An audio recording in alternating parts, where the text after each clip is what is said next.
Puisqu'on parle de rentrée, puisqu'on parle de jeunes, Cédric Cornet en a accueilli plus de 400 à la salle des associations de Gourbert.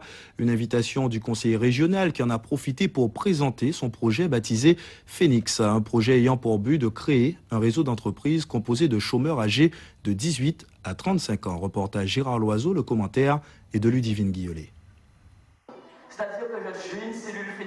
Âgés entre 18 et 30 ans, ils viennent des quatre coins de la Guadeloupe. Et c'est devant ces 400 jeunes pleins d'espoir que Cédric Cornet dévoile enfin son projet Phoenix. Un concept ambitieux et novateur selon le jeune conseiller régional. L'idée, créer un réseau d'entreprises de services et d'activités pratiques sous forme de mini-structures composées de 3 à 5 chômeurs.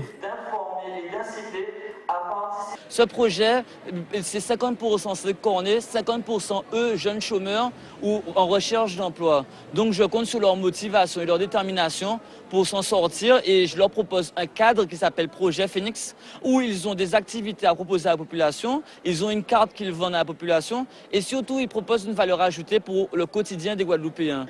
Pas de sélection, tout le monde aurait donc sa place, une condition tout de même, l'inscription payante au projet. Nous créons une cellule base et nous demandons 250 € d'inscription pour pouvoir en gros sceller un pacte entre nous et ces jeunes, ce qui permettra que ces jeunes puissent développer leur activité. Donc nous prenons de A à Z leur activité, nous sommes vraiment des parrains, nous les suivons tout au long de ce parcours. Victorin Lurel tient lui à préciser que le conseil régional n'est pas partie prenante du projet Phoenix. Et cette plénière de la région aura aussi été le théâtre d'une sérieuse altercation entre Cédric Cornet et Victorin Lurel. En cause, la nette opposition du conseiller régional contre la politique préconisée par l'exécutif régional en faveur de la jeunesse. Et cela malgré la mission qui lui a été confiée en la matière. Cédric Cornet. Monsieur le Président, mes chers collègues, messieurs, mesdames, en vos grades et vos qualités. Donc j'irai un petit peu plus loin que mon collègue Harry Durimel et mon collègue Galantine. Moi, on parle beaucoup et les gens qui nous regardent sur Canal D, sur les différents médias, on a l'impression avec le discours du président que la région est vraiment supersonique et ce n'est pas le cas actuellement. Depuis le mois de mars où on a été élu, en majorité ou en minorité, moi ce que je remarque c'est lenteur et manque de fond. Or, le discours du président, c'est rapidité et argent, argent, argent. Or, le discours qui est ambiant, c'est il n'y a pas de moyens, le budget a été atteint et on doit attendre décembre. J'ai entendu le président parler de 5 millions d'euros pour la jeunesse. Je rappelle qu'il y avait cette année normalement 1 million d'euros pour la jeunesse qu'on n'a pas vu. Que jusqu'à aujourd'hui, il n'y a pas d'enveloppe pour la jeunesse en Guadeloupe. Donc j'aimerais savoir quand est-ce que ça commence ces 5 millions ? Comment on aide ces jeunes avec les 5 millions? Ça, c'est des questions qui se posent. Je remarque aussi, et je suis un élu du conseil régional, même si ça en déplaise à certains, je remarque que sous le poids des mandats, beaucoup de nos collègues ne participent pas aux commissions, ne participent pas aux commissions permanentes, ne participent pas aux plénières. En gros, ils veulent l'argent des Guadeloupéens. Parce que 1 800 €, 2 500 € par mois, 1 600 € par mois, ils ne se présentent pas, ils ne viennent pas, ils préfèrent privilégier leurs petites affaires. Avant de blâmer l'État, avant de blâmer les syndicats, avant de blâmer les jeunes, avant de blâmer la population qui n'est pas active, est-ce que nous-mêmes on ne peut pas se regarder en face, devant la glace, et dire qu'est-ce que nous faisons nous-mêmes pour la Guadeloupe? J'entends tous pour la Guadeloupe, j'ai entendu plusieurs élus ténors qui disent qu'ils veulent défendre les intérêts des Guadeloupéens, qui se sont battus pendant combien de jours pour être élus, et ils n'arrivent même pas à être responsables d'un mandat de conseiller régional. Et je les entends par la suite dire qu'ils veulent se présenter au cantonal. Moi, Cédric Cornet, conseiller régional, je me lutterai toujours contre vous, vous qui n'êtes pas à 100% dans votre poste. Vous dites tous que la Guadeloupe a des difficultés. Vous dites tous qu'on est en péril. Mais vous qui êtes élus, que faites-vous pour les Guadeloupéens à 100% quand on vous paye autant d'argent, quand vous avez 2, 3 mandats? C'est des questions que je vous pose. Moi, ce que j'aurais aimé, c'est que le président a dit à tous les présidents de commission, qu'ils avaient une feuille de route avec des résultats. Où sont ces feuilles de route? Où sont ces résultats? On aimerait savoir. On aimerait aussi savoir que lors des élections, tous pour la Guadeloupe, ok, vous avez gagné avec un fort électorat. Mais parce que le président avait dit que vous avez fait un excédent de combien de millions d'euros? Où est cet argent? Puisqu'actuellement on nous dit que les caisses sont à moitié vides ou presque vides.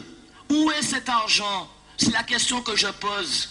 Parce que moi j'ai remarqué qu'il y a plusieurs jeunes qui devaient avoir des aides. Ils n'ont pas tenu ces aides parce qu'il y a un problème de fonds budgétaires. Donc c'est toutes ces questions que j'aurais aimé avoir des réponses. C'est vrai, le président me donne des moyens pour une mission. Mais je rappelle que si chacun d'entre nous, on parrainait même un jeune en difficulté, on en sauverait déjà pour la région 41. Pour le conseil général 40, ça ferait déjà 81 jeunes parrainés. Quand je vous ai invité pour le projet Phoenix, pour parrainer un jeune qui est venu, il y a que Madame Pozzoli. Alors les leçons de morale, nous faire comprendre que vous faites pour les jeunes et pour la jeunesse, moi je ne vois pas. Donc, je voudrais que tout le monde se regarde un peu devant la glace et prenne un peu d'humilité et avance sereinement pour la Guadeloupe. C'est tout ce que j'ai à dire. Merci, cher collègue. En parlant des non plus, hein, parce que l'argent là, ça c'est pour eux, ça pas bon moi. Mais Galantine, on joue qui font buter pas les jeunes en cas inspiré. Cornet, on n'interpelle pas les autres collègues. Mais il m'a interpellé. Respect... Non, je dirais ça aux autres. Il m'a interpellé, président. Hein. Oui, mais on n'interpelle pas les autres, ok? Je dis ça aux autres. Il m'a interpellé, président. Ok, d'accord, mais tu me demandes la parole, je te la donnerai. Mais j'avais la parole, président. Hein. D'accord, mais je demande aux autres de ne pas s'adresser l'un à l'autre la parole. Il y a une police de l'Assemblée, permettez-moi de l'exercer. Oui, il n'y a pas de souci, mais à ce moment-là, c'est réponse de Victorin Lurel à Cédric Cornet, une réponse sans appel après les propos du jeune élu lors de la plénière. Il est tout simplement dessaisi de sa mission sur la jeunesse.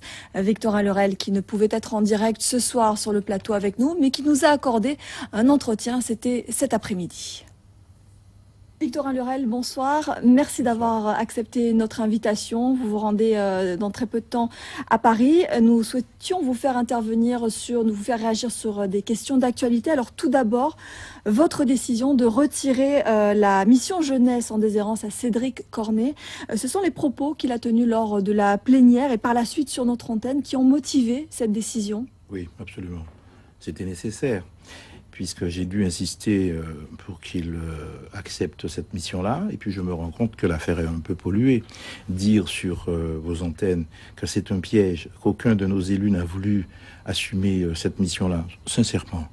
J'ai même de l'affection pour cet élu, mais je n'arrive pas à comprendre. Je n'arrive pas à comprendre, il y a un amalgame, on lui confie une mission, il a du mal à l'accepter, il commence à l'assumer sans véritablement nous faire de propositions, et puis il va partout dans les communes dire qu'il faut me donner 250 € à des chômeurs pour créer 400 emplois. Je suis hier à Petit Canal avec le maire de Petit Canal qui me dit « mais j'ai reçu la visite de ton élu, il va créer 400 emplois et on demande 250 €. » Alors, on a été submergé d'appels téléphoniques. Est-ce que la région va créer tout de suite 400 emplois? Bon, il faut être sérieux. Il a parfaitement le droit de critiquer ma politique. Il a même, je crois, le droit de tout savoir et de croire que nous, on ne sait rien. C'est son droit le plus absolu. Je lui demande simplement quelque éducation. Dire que nous sommes tous des pourris, des feignants et tout ça, moi ça m'est arrivé d'arrêter les élus qui n'allaient pas par exemple dans les lycées. Mais enfin, il y a une manière de faire. Donc voilà, pour moi c'est une tempête dans un verre d'eau. Était-ce selon vous une tâche trop lourde que vous lui avez confiée finalement, ou bien est-ce que justement ce sont ces projets parallèles, le fameux projet Phoenix, qui l'ont empêché d'assumer, de mener à bien la mission que vous lui avez confiée d'après vous? C'est vrai que ça demande à être clarifié.